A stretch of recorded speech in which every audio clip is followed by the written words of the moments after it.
Hi, I'm Josefa Huber. I'm a U.S. accountant working with American citizens living abroad. And I'm here with Linda Addison, who is the Global Communications Director for votefromabroad.org. And I was recently called about the FWAB, which I didn't know much about. So I thought it would be nice to bring somebody on to discuss that. We're also joined here by a fly that I have not been able to get rid of, so excuse me. So I think this is a really important topic because, no taxation without representation. And I speak with a lot of people who either don't know how to vote from abroad, don't even know they're allowed to vote from abroad. My own brother asked me, wait, you're allowed to vote? And I said, what are you talking about? This is why I do people's taxes for a living. Of course, everybody's allowed to vote who has to file taxes. So, please, why don't you start by telling us a little bit about the process in general of voting from abroad?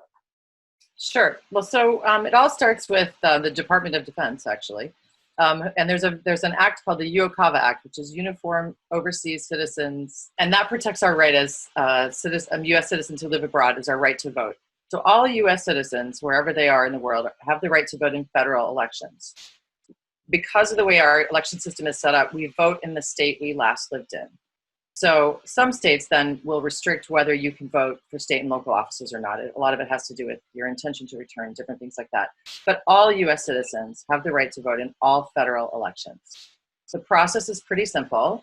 There's a form called the FPCA, which is the Federal Postcard Application, and that is accepted by all the states and voting districts. You fill that out, and that acts as both your registration document if you need to register, and also for your absentee ballot request. The importance of filing that particular form rather than, many people will go onto their state website and fill in an in-state ballot request. But the FPCA gives us certain rights and protections as citizens who live abroad, such as longer deadlines. It guarantees that our ballots will be sent a certain number of days in advance. It also guarantees different protections against our votes being counted, things like that. And then with today's topic, the FWAB, it also, if you don't have an FPCA on file, you cannot use the federal write-in absentee ballot, which is what that stands for. So how would somebody know if they do have if they're properly registered in the first place? Okay, well, I'm going to constantly say this, so I apologize, but if you go to votefromabroad.org, and there are several different sections, one of them will lead you straight to fill out the form, and there's another section at the top you can see that says State Voting Guide. So you can always go to votefromabroad.org for any of the information that you need for your state. This will have all your deadlines, the methods with which they accept FPCAs and ballots, the local election official, who's the person you need to contact. All those things can be found in the State Voting Guide. You just choose your state, go down to the bottom, and then at the bottom of every page of every state, there is a link to Am I Registered? And that will link straight through to the state's website registration tracking section of their website, and you can check if you're registered there. Okay. And so I want to go over what district people are registered in, because this can be confusing for people. So let's say somebody grew up in New York, went to the University of Chicago, so they're living in Chicago for a few years. They register to vote in Chicago. That's the last place they lived. And then right after they graduate, they move abroad. So they would then, for the rest of their lives, be Illinois state voters, right? I mean, unless they move back to the States. Yeah, technically, yes. The rule and the suggestion is that you vote in the last state you resided in. Sometimes people will have very strong ties to another state, whether they have a second home there or family, or they, especially in the situation of where you went to university, because when you're a university student, you can either vote and this is in domestically, you can either vote in the state where you go to university, or you can vote in your home state. So in your example, that person could still consider themselves a New York voter because that was their home during that time. Okay. So and that's an unusual situation, but that is definitely, you could choose to go back to New York if you wanted to. The other thing that often comes up is children that have grown up abroad, have never actually lived in America. They would use the address of their American parent, the last address that that parent had in the U.S. Okay. How about some people are concerned that if they vote, if they register to vote, that they'll be called to jury duty. Do you have any advice about that? I actually don't know the answer to that one. Okay. I would have to find out and get back to you. Yeah, it is a concern for a lot of people, and I do like to tell people it is your right to vote. Especially, I think California people tend to tell me this. Actually, Yosefa, one of the reasons we found that people are reluctant to vote is that they're afraid of the tax consequences. And we always say, as I've said before, we don't give tax advice. So maybe you can answer that one. Good. I'm glad you're not giving tax advice. There's lots of people who shouldn't be giving tax advice who do. Yeah, and so among other things, that is a concern of people. I don't believe there's any connection. If you have income and you are a U.S. citizen, you have a responsibility to file U.S. taxes every single year, regardless of if you vote, regardless of if you have a driver's license or have ever lived in the U.S. ever. And then completely unrelated to that, as a U.S. citizen, you have a right, and I think a responsibility, but a right to vote every year. And those things are completely unconnected. So even if you don't vote, you're still supposed to be filing taxes. And even if you don't file taxes, you totally can vote, and you really should not worry about your taxes. You should worry about your taxes, completely unconnected, but voting is not going to trigger something. I have never heard, if anybody has heard otherwise, let me know. I have never heard of somebody voting and the IRS finding out about it. If anything, maybe you're upset that you have to file taxes, so vote for somebody who, maybe is in favor of residency-based taxation. Residency-based taxation means, most of the taxation for people who live in the United States or earn money in the United States. And the system we have now is citizenship-based taxation. So every single U.S. citizen and green card holder is required to file a U.S. tax return and report their foreign accounts every single year, even if they have no U.S. connection anymore. So don't let that stop you from voting. But yes, please try to speak with a U.S. accountant in your country of residence who specializes in the treaties with your country of residence and can eventually help you get that taken care of. And I will also post a link on my website. I have one page where I've gathered a bunch of resources together. My website is hubertaxcpa.com/resources. And on that page, you're going to find some basics of reporting for people who live abroad, as well as a video and a link about what to do if you haven't filed in a long time, some of your options. So you can start there. So let's say you go through votefromabroad.org and you figure out either how to register to vote, or you confirm that you are registered. So then your state at this point should be emailing or mailing you an absentee ballot, or both. So when you do your FPCA to request your absentee ballot, which you should do every single calendar year, Okay. Some states will roll those over. I know, for example, California and sometimes New York will roll that over. But again, we always say it takes 5 minutes. Just do it once every year. Do it in January. And then you're requesting your ballots for the entire rest of the year, so you won't miss any primaries or special elections that are held. But yeah, so once you've done that, and you request the method that they send you the ballot, and we always recommend, every single state will now email you your ballot. So we strongly recommend that you do that, especially this year with postal delays and the pandemic and lots of countries not even having postal services. It's more important than ever that you ask for it by email. And then because you're a UOCAVA voter, because you've used an FPCA, they are required to send you your ballot 45 days in advance, which for us this year is September 19th, which is Saturday. Okay. And on Saturday, every single state, every district should have released their overseas ballots to their voters. So if you get it by email, then you get it on Saturday, or a couple states are already out now.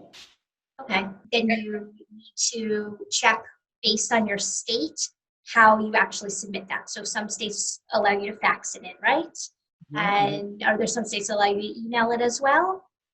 There are also states with portals, different voting portals. So there's a variety of different return methods. But maybe just to go back a second, when you do submit your FPCA, especially if it's later in the year, we do always recommend that you follow up with your local election official and make sure that they've received it and that it's been approved. Usually 99% of the time it's fine, but it's always a good idea to check, because then if you don't receive your ballot on the 19th, the first thing I'm going to tell you to do, first of all, check your spam folder, because a lot of times it goes there. But second, you need to reach out to your LEO again. And so again, when you do your FPCA on Vote From Abroad, at the end of it, it gives you depending on how your state will accept the FPCA, whether it's email or printed or whatever. But the website will give you the contact details for your local election official. So that's who you need to be in touch with.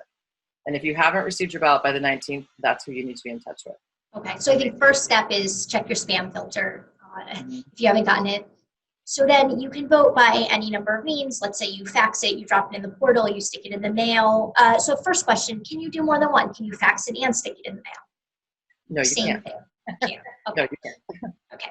Well, So no, you can't. we're So talking about the regular ballot, not Right. talking about the FWAB Not yet. the- Okay, That's right. so your regular ballot you submit one time through one of whatever means your state allows, and Exactly. then you check on it, right? So this is something that I didn't know about. This is one of two things that inspired me to bring you on. This is one thing I didn't know about because I'm used to working with the IRS, and while you can call the IRS, it's not fun, and you definitely can't email them.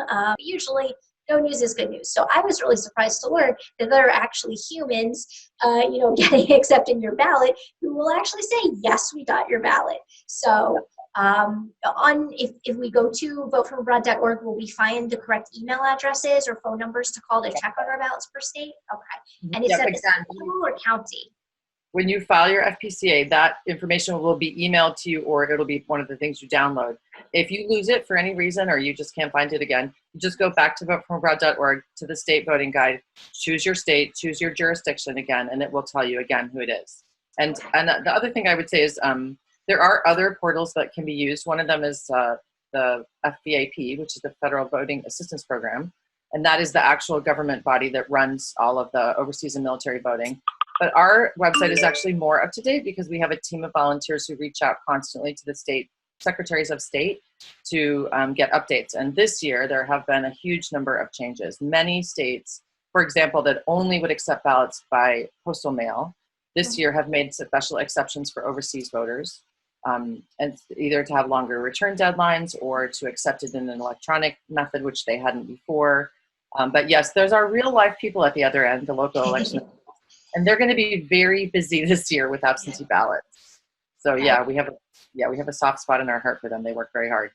Okay. And you do recommend emailing if possible so that you have a record in writing that I mean, received your ballot will come with any number of instructions. Some states, Florida, for example, often has I've heard, I don't vote in Florida, has a very involved origami method of folding for the ballots. There are a couple states that have some interesting requirements, but you just follow, it'll be very explicit. And as long as you follow the instructions, it should be absolutely fine. And yes, and again, when you go back to that state page, at the bottom where there was that link that said, am I registered? There's also one that says, where's my ballot? And that will take you to your state's ballot tracking page, whatever your state has. So for example, I have mailed in my FWAB. We can talk about that in a minute.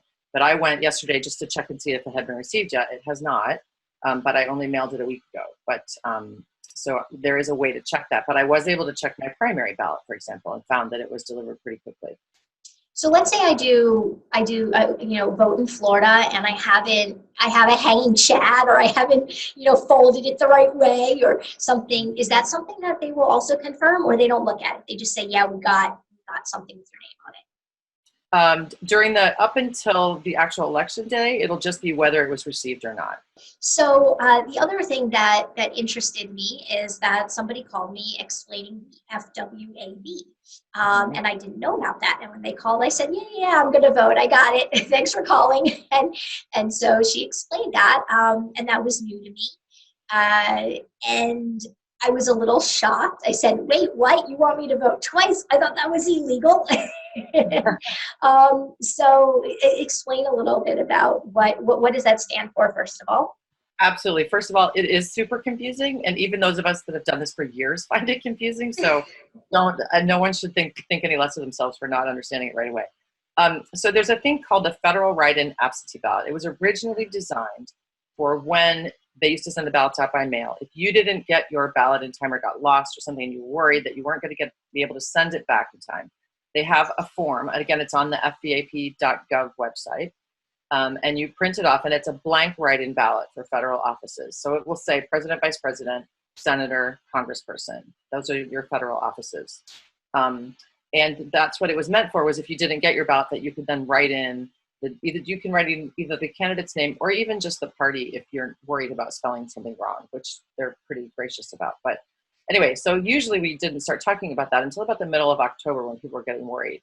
Now this year, because of all the postal delays, there are 19 states that still require that you send your ballot back by post. People have been working hard again to try to work with some of the governors there to change that, but so far no luck. So for those states, because there are so many countries that don't have postal systems, because there's so much delay, because there's been so much discussion about the U.S. Postal Service delays, we started advocating, and actually we took our lead from FWAB, again, the government program started talking about this about a month and a half ago, that for those states who require postal return, that they could go ahead and send in the write-in absentee ballot ahead of time to make sure that at least one ballot gets to your local election official by the deadline. What happens with those is that the local election official puts them aside, and then if you still get your ballot on September 19th, you still vote your normal ballot, you still send it back, but in case it doesn't get there, they'll count the FWAB. If it does get there, they throw the FWAB away. And I can tell you, hand on heart, I went and had to do a bunch of research on FWAB return. It is listed in all of their manuals of how to do their job. So it's 100%. It's not voting twice. They will only take one of your ballots. They will throw the other one away if they both get there. And I just want to, if anybody wants to look it up in the code, because I like I got my tax code and my IRC. So it's chapter 52 of the U.S. code. It's section 20303D. And I did look this up, and I do want to mention, it says you're supposed to make an effort if you send in also the regular ballot to notify them that you had done the FWAB. It sounds to me like it's not illegal if you don't. Yeah, I mean, the way they're returned, there's a thing called a voter information form that goes in with it. And that's how they identify who the ballot came from. So your ballot is always in a secret envelope because your vote is obviously secret. And so those two things are kept separately, but they are marked so that they know to only count one of your ballots. So if someone today wants to use the FWAB, where do they send that? Can they fax that in, or it depends on the state? Or well, again, if you go to votefrombrad.org/FWAB, and you'll see on the landing page, if you have questions, you can go straight to it. There's very involved instructions. But basically what you do is you are going to go onto the fwap.gov website, and it takes you through a whole process where you fill in a bunch of information. Your voting address, which is your last address that you lived at in America, or your tie. And then also will ask for your resident address, or where you're living now, your abroad address. And it will populate a form for you. And at the end of it, you'll have to download it and print it out. And in that, you can write in then either the candidate or the party, and it will come with its own set of instructions, just like the FPCA. At the end of it, it'll tell you exactly who to send it to, exactly how to send it, whether some people have to have a witness signature in the little box. But the thing to remember is you don't mark anything on your ballot envelope that identifies who you are, because that is a secret vote. And the ballot, there's a whole envelope situation. You want to do that now? There's 2 envelopes. Yeah. You take the actual ballot, when you print it out, you'll see it looks like a ballot. You print out the ballot, you vote your ballot, you fold it, you put it in what's called a security envelope. Any old envelope is fine. Okay. There are envelope templates on that website that you can print if you want to. If you're good at printing envelopes, go for it. If you have a stack of like 5 or 6 envelopes you could waste, then yeah, go ahead and just flip them out different ways. So you take your ballot, put it in a blank envelope, seal it, and you write outside, security envelope, ballot materials are closed. Okay. Then you take that envelope, and then there's a bunch of other pieces of paper that will get printed out. One is your voting information form, which looks a lot like an FPCA. One is instructions to your local election official. And then sometimes there are addendum or different pieces of paper that your state will require that you put in there. So those things go loose, and then the sealed ballot envelope, and they all go into the mailing envelope. And then that envelope gets mailed to the address that the website tells you to mail it to. And every one of 19 states now, that require a ballot be delivered by post will also accept, we've confirmed, will also accept a courier if that's something that is, if you can afford that and want to vote that way. It is acceptable. Also a private delivery service? Okay, exactly. that sort of thing. Okay, okay. So I just want to clarify one more time. I'm an accountant. I will do your taxes. I will not vote for you. I will not fold your ballots the right way. Don't call me. Me either. Okay. So, you can always go voteforabroad.org does have a help desk. There's a little click in the bottom right hand side, and so you can put a question in there and someone will get back to you in 24 hours. We also have Zoom live help, which I can give you the details on. You can post on Tuesday nights, Thursday nights, Friday nights, and 24 hours on Sunday, where we have one-to-one, put you in a breakout room with a volunteer, one-to-one voting assistance. Once you get your state ballot, you send that in, and once you confirm that has been received, then there's no reason to do an FWAB, right? Because the FWAB is only, so it's only if... It'll come into play again mid-October if you are way behind the 8 ball and you haven't registered and requested and you're still able to do that, but you're worried about getting your ballot in time, then you can do an FWAB again. Okay. But you don't need to. Okay. But if you haven't registered at all, then they won't count the FWAB because it's only for people who are abroad, and so you have to have registered as somebody who is abroad. That's right. Okay. Is there anything else you want people who are abroad to know about voting this year? No, maybe just as a recap, the first thing is just make sure you've sent in your FPCA at some point during this year. You should do it every single year. It's super easy to do. It takes 5 minutes. 36 states, you can even email it. You don't even have to print it. Once you've done that, you need to check if you're a mail-in ballot state or not. If you're a mail-in ballot state, you need to, this week, you can still send in a FWAB. Otherwise, for everyone else, wait till Saturday. Saturday's ballot day. We're going to make a big deal. I know it's Rosh Hashanah in Israel. Yes, it is. The world, actually, not just in Israel, but I know you're in Israel. But anyway, so ballot day is the 19th when they will arrive, and then return your ballot day is going to be Monday the 21st. So we have all of our social media, Facebook, Instagram, Twitter, all have constantly updated information on registration deadlines. Many states you can register almost up until the day of the election. So you should really go to the voteforabroad.org/states to find out your state, because that's the only one that matters, is the one that you're voting in. And to make sure you have all the accurate information and deadlines for that. And come to us, we are happy to help you anytime.